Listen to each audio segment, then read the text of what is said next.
So the subject matter is not so pleasant, and it's complex. We're talking about Tzaraat, these skin lesions, dermal lesions, which are only for appearance's sake. And the dermal lesions appear in the skin. So we talked about the various kinds of lesions that could appear and the different halachas that would apply to it. And now the question at hand is what happens if there is different kind of derma, different kind of skin? How could skin change? So there could be skin inflammation, and there could be a burn or a scar. And that's what the third and fourth readings of Parshas Tazria, when it's read alone, discuss. And in the fifth reading, we move on to a new kind of tzaraat. And this we'll call breaking baldness. So please join me on chapter 13, Chamishi, the fifth reading of Tazria, when it's a standalone, the 29th verse. You know pop culture there, Rabbi. Breaking baldness. Good one. Ve'ish oy isha, a man or a woman, ki yiyevei noga, when he or she will have a lesion, beroish, on the head, or v'zakon, or in the beard. So what's the issue here? Why is this lesion different than all other lesions? The answer is simple. We're talking about dermal lesions. Dermal lesions are skin. There is a part of the body that is covered with hair. So what goes on beneath the hair, what happens on the skin, is not going to be visible. And this is all about visibility. So how would you even know if you had this tzaraat? If the skin changed beneath the hair, unless the hair color changed, how would we even know? The answer is we wouldn't. So tzaraat cannot be in a place that's usually covered with hair as a part of the skin which is usually exposed. There has to be a difference. Would you not feel it? No. Tzaraat, you feel the skin, it's the same skin. There's no contagium. There's nothing different. There's no depth to this whatsoever. It's only for appearance's sake. So if the head's covered with hair, you're not going to see it. So the only way that we could possibly have tzaraat in an area of the head or beard which is covered with hair is if the hair falls out. Baldness will be the requisite. Now this is not so simple, because if there's just all ordinary baldness, so then that skin changes. It changes status. It used to be covered skin, and now it's exposed skin. So this is something we'll talk about Bezrat Hashem soon. That's called Gibeach, Kirech or Gibeach. But really, to be fair, despite my fancy title of Breaking Baldness, this really is not about baldness, but this is about hair loss. They call it lepusha or something? There's a name when hair just falls out. So this is what we're talking about. We're talking about when hair falls out, and then a small amount of the skin which is usually covered becomes suddenly visible, and then the halachas of how we govern that and how things can unfold. So here's the first question, and it's a very interesting question. Rashi, for some reason, does not address it. Up until this point, we've never mentioned genders. Never talked about if it's a man, if it's a woman. We said people. People. If a person gets tzaraat, this is the way it's supposed to be dealt with. And here, Chamishi, when we're talking about this different kind of tzaraat, the first thing we hear about is ish or isha. So the Or HaChaim says that the reason is simple. The verse, the pasuk, is about to speak about a covered part of the skin, and what's the two areas it identifies? It identifies beroish, the head, or bezakon, or the beard. Now, most often, a woman will not have a beard. So the Or HaChaim says, if it would have said Adam, I would just assume this is a masculine form of tzaraat, because it says beard. So therefore the Torah says Isha, to tell me that if this is a woman who never grows a beard, so then she'd have a problem. She'd have a problem too. The Chizkuni actually is a little more simple about it. He says, Beroish, the head, that's for a woman. Bezakon, that would be for a man.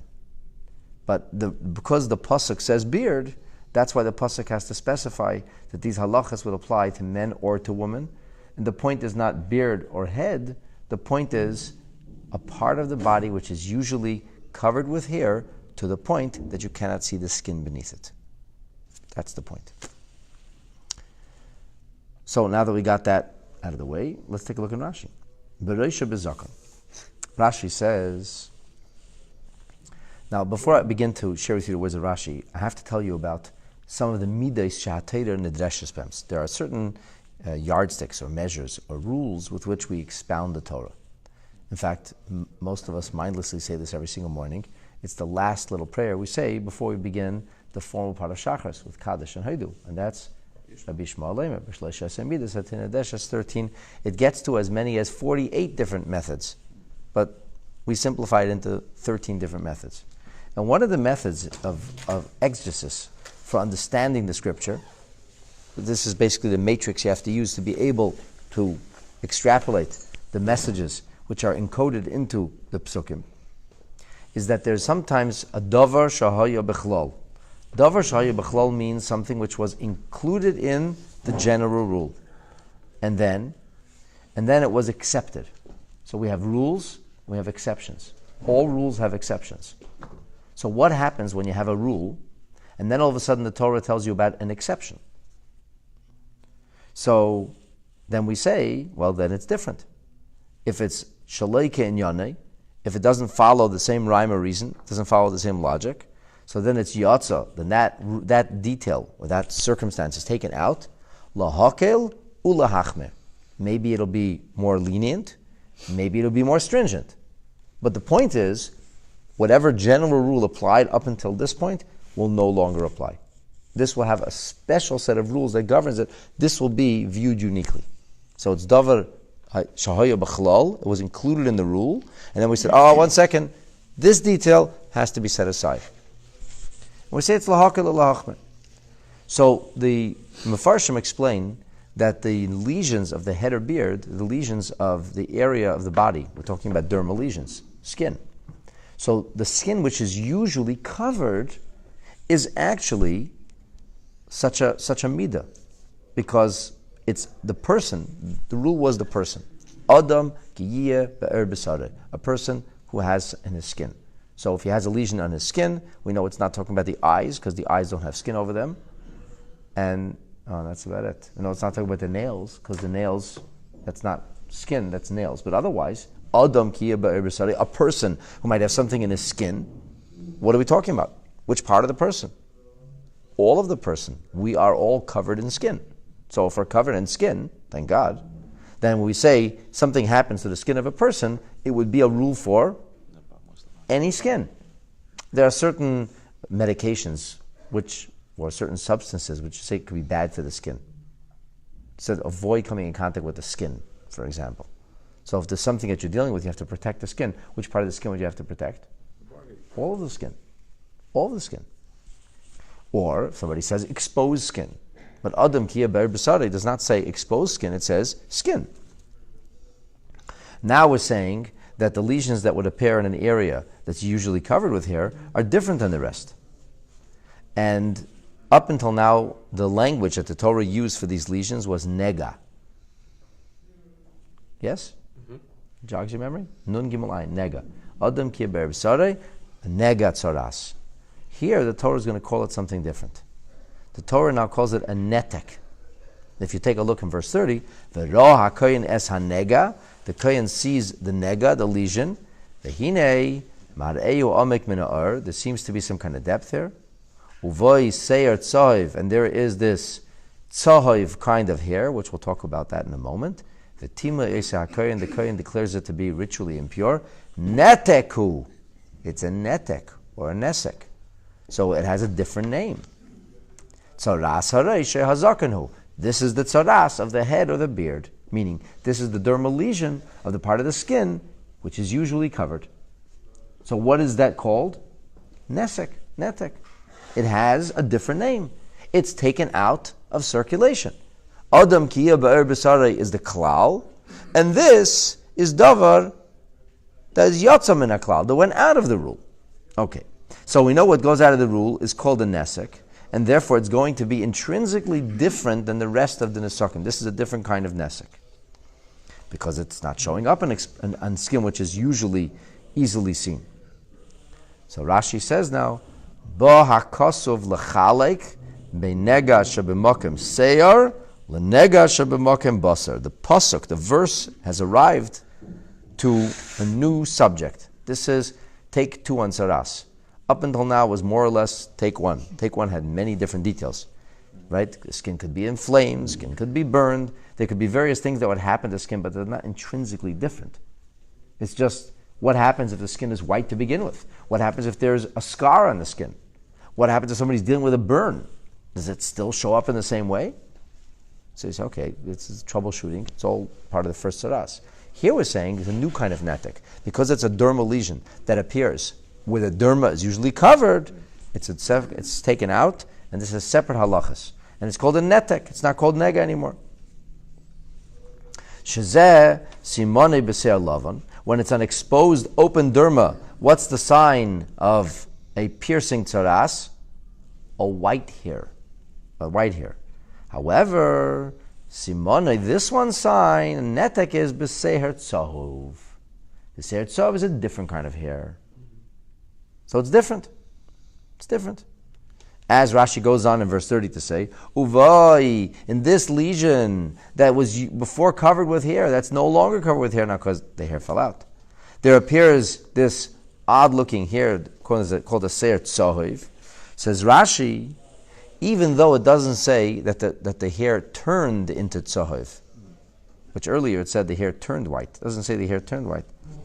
It still means shenepach seir shachar seber letzov. It means that the regular dark hair, whether it's black or brown or red, that's not the point. It turned into a tzohiv-like color, which we'll soon see what that is. It's tzohiv, neteku. That's a sign of netek. So just like we had a dark hair, which suddenly turns white abnormally, we say that's a sign of tzaras, that's a sign this tzaras is piercing, and it's permanent. So too here, it has a different, what's the sign of a netek? Answer is this odd kind of hair called tzohiv. And he says, Kach shemoishal nega shebemokem seir. This is the name of the lesion in an area of the epidermis that is usually covered with hair. So this, from Chamishi onward, up until Chamishi is take 1 on Tzaras, troubleshooting different possibilities. From Chamishi onward, now we're talking about a new form of Tzaras. This is the take 2, based on breaking baldness, areas where there was usually covered, where now suddenly it has become uncovered.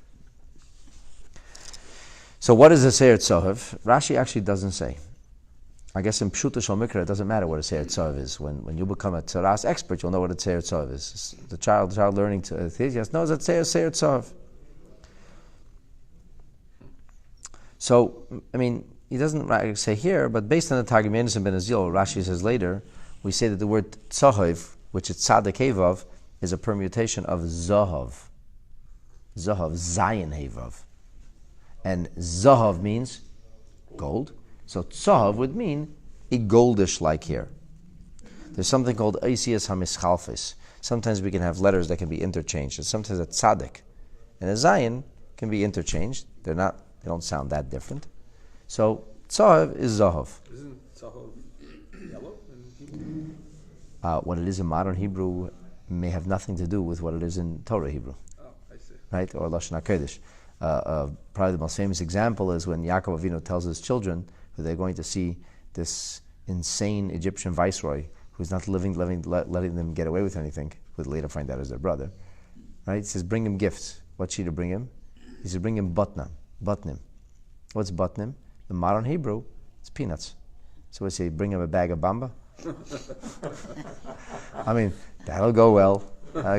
Your Royal Highness, a bag of bamba. So Rashi tells us, maybe it's apricots, which was like a rare fruit. Maybe it's pistachios, a rare nut, or a fancy nut. It's definitely not peanuts. Peanuts do grow in Israel, but that's not what they brought. But in modern Hebrew, butnim is bamba. You get it? Like, that's the nature of language. Spoken language has changed. Lashon HaKodesh is Lashon HaKodesh. All right, the Onkelos, he says that the word tzohiv, biblically, is related to a deep orange or reddish. Something that has a reddish tinge. And he says that the indication here is red. Now the interesting thing is that red and gold are not really mutually exclusive. In fact, the para aduma, the red heifer, is supposed to resemble the golden calf. it undoes the impact of the golden calf. So red and gold are not entirely exclusive. There is some kind of connection. Now the Ibn Ezra has a very interesting take here.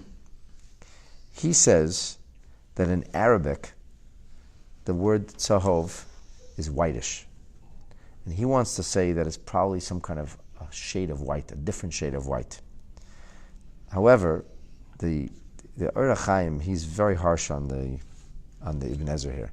A number of times. He says you cannot simply create like this Scrabble or this game of word etymology with other languages. It's true that sometimes Semitic languages are revealing because there was words they kept using and words in Hebrew stopped being used. But he says you can't just assume that whatever the word is in Arabic, it's probably what it means in Hebrew. He sharply attacks Ibn Ezra and he says it's impossible to say that and it's inappropriate and it's not correct. Now most of the opinions that we have, most of the Shainim, say anything but whiteness. This is different. The Rambam says in Pirush HaMishnayos, he says that Seir Tzohev is a greenish orange. I'm not sure what that color would be, but he says it's like a greenish orange. It's a weird looking goldish color. Anyway, I've never seen a Seir Tzohev, so, and I'm colorblind to begin with, so I for sure have no clue what color it is, but that's the bottom line. It's a different kind of hair. It's not like the lavan, the white hair that shows up elsewhere. Okay? Good. So we have now, take two, a different kind of tzaras. Sounds pretty straightforward? Okay. Let's complicate things a little. So, page Kuf Peches. Here we have Siman Yud Beis, the 12th entry. We read Rashi together. Rashi says this is different. It's a different kind of dermal lesion. The take two on saras is called netek. Now, it sounds like from the verse that there's going to be a whitening of the skin. And the point, of course, is the whitening of the skin wouldn't be visible because the skin was covered with hair or beard.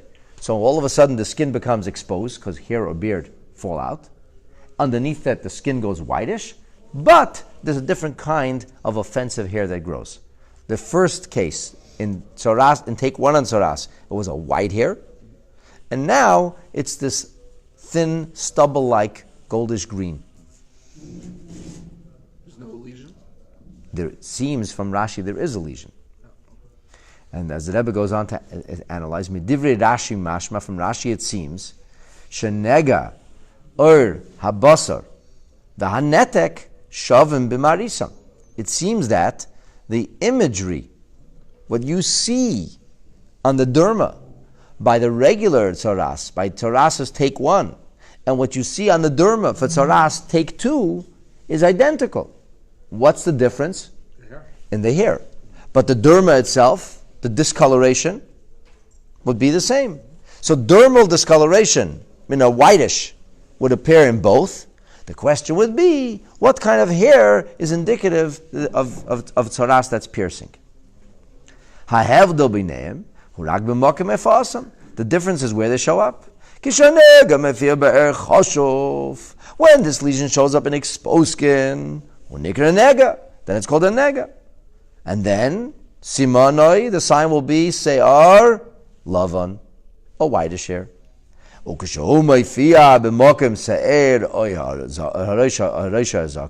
shows up where there's usually lots of hair, enough hair to cover what's going on underneath it, beneath the skin, then the dermal discoloration is called a nesek, and the simanoi, the sign will be not a white hair, but the sign will be the golden green hair. My dear friends, the Rambam specifically says otherwise. The Rambam in Hilchos Tumas Saras, in the beginning of the 8th chapter, where he concludes halachically describing the take one of the dermal discoloration, and then in chapter 8 he says, and now let me tell you about a different kind of tzaras. And what does he talk about? The tzaras of the area that's usually covered with hair. And he says, and this is a quote, Nigi hareish v'hazoken, what are the defining lesions of the head or the beard? What are they? And he answers, Sheyipel haseyar shebahen mikare, that the hair falls out.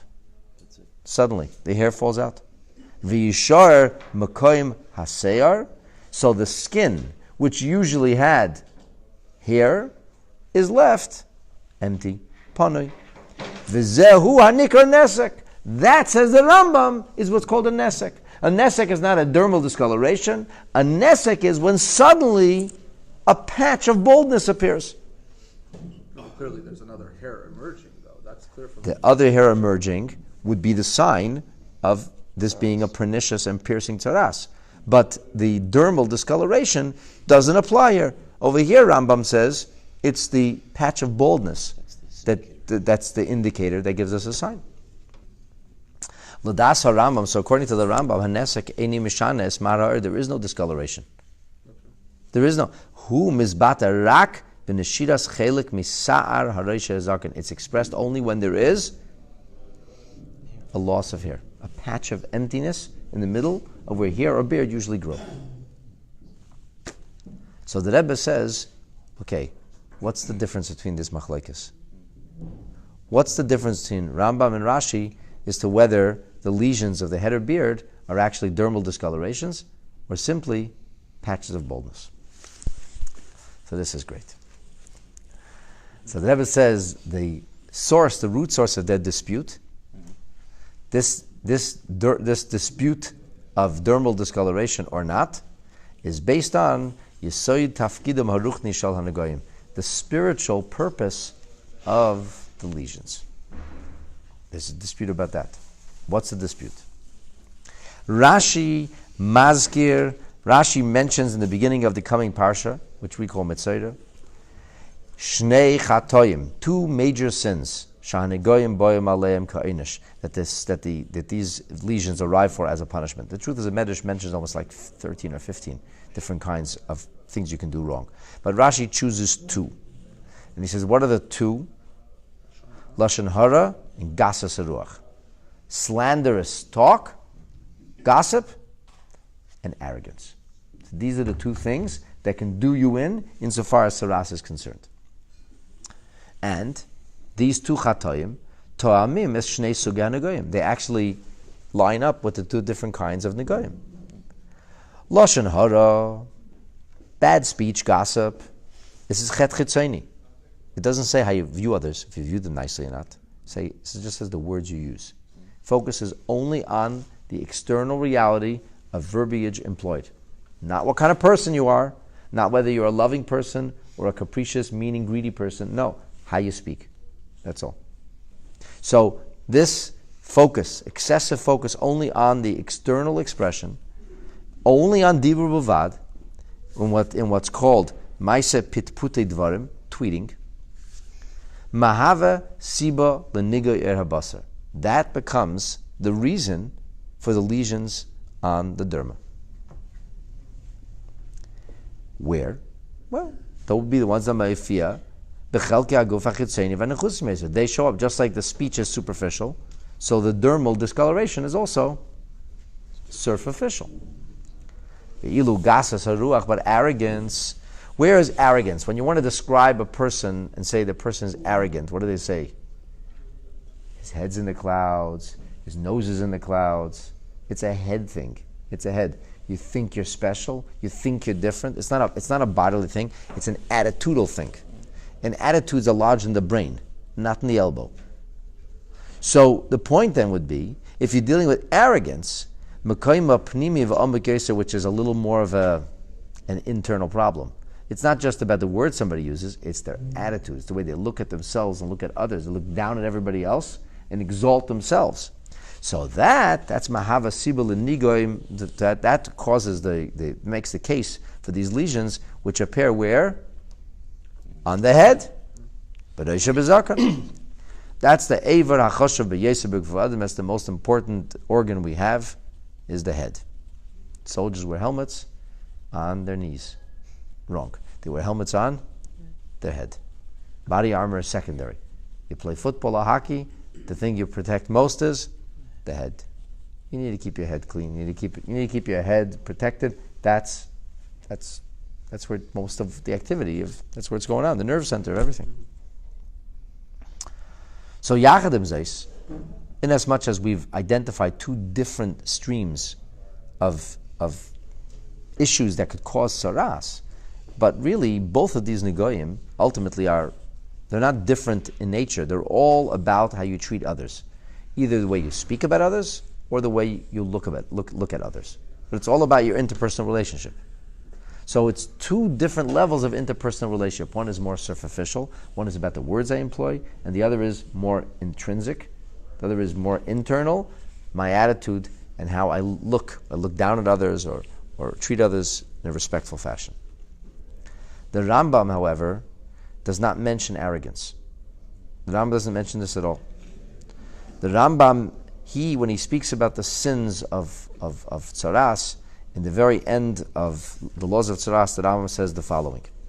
He says that there is a pecking order, a domino effect of the sins of Tzaras.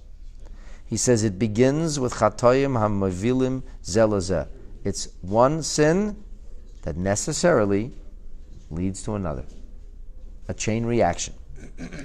Min hakal el hachomer. From what would you call a less offensive to a more offensive. Makam zoisu maskir, in this way he mentions this, he says, Betchila, the beginning, marbim divrei havei. First of all, empty talk. Vacuous, empty-headed, foolish, mean-spirited, humor at somebody's expense. That kind of inappropriate talk. That's what it begins with. But he said it doesn't stop there. From this they come to speak against tzaddikim. You start to mock the righteous. He says from this year, first you mock pious people and righteous people. When you finish mocking pious and righteous people, the next thing you start to mock is the prophets. Yeah, who says the prophet really spoke to God? He made it up anyway. And eventually, the Rambam says, you end up being a kofer be'ikr. You end up becoming a denier of God himself.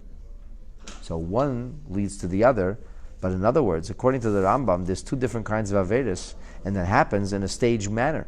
One causes the other. We start with people who have interpersonal relationships. They disrespect the other and do not see the godly potential that's invested in another human being. And that's the chatoim of latzonis, lashon hara, of gossip, of capricious talk. But eventually it leads to question the Torah. Eventually leads to question God. In other words, the Rebbe says this would be the different kinds of tzaras. There's tzaras of the body, which is just the empty talk, the speeches of mockery and empty-headed laughter. But then there's the boyim l'daber belikim. Then there's the secondary level where they start to speak against God. Then's where it becomes an atheist fest, a denial of the presence of the Creator. So that's a very different kind of sin. Because for Rashi, they're all interpersonal. One's more superficial and one's more internal. In Rambam, at some point we shift from being a lousy person to being in interpersonal relationships to being a lousy human in our relationship with HaKadosh Baruch Hu. Big difference. Then, if this is the case, the Rebbe reasons that according to Rambam, the two different kinds of tzaras are actually intrinsically different from one another. They're not slightly different. It's not that one is more internal and one is more external. But we speak about two different kinds of sins. In the language of our sages, one is bein adam lachavero, one is interpersonal, and one is bein adam lamakom, one is between people and God. That's a big difference. And so the Rebbe reasons. That's why, according to the Rambam, the second take on tzaras, which is the head, the attitude, since according to the Rambam, the attitude that goes rotten is not an attitude towards people, but rather an attitude towards HaKadosh Baruch Hu. It's a faith issue. It can't be the same kind of lesion. Therefore, it's a totally different kind of lesion. And that makes sense now. From Rashi, there's one kind of lesion. It's all within the realm of the interpersonal. From Rambam's perspective, it's a totally different kind of lesion, because take two on Tzaras deals with the sin of not interpersonal inappropriateness, but ultimately rebellion and sedition against the Creator Himself. So this is amazing. So in terms of the machlokes, do we follow both? Do we hold with both? Elu ve'elu divrei Elokim Chaim. All of this is the words of Torah, all the words of the living God. When Mashiach will come and we'll have to make a decision of how the Tzaraat is identified. The halacha will have to be ruled like Rashi or like Rambam. But insofar as we're concerned in our study of the Parsha and the lessons we can learn for today, absolutely. Both are correct, 100%. And both are important lessons. It's interesting that you said Twitter is difficult.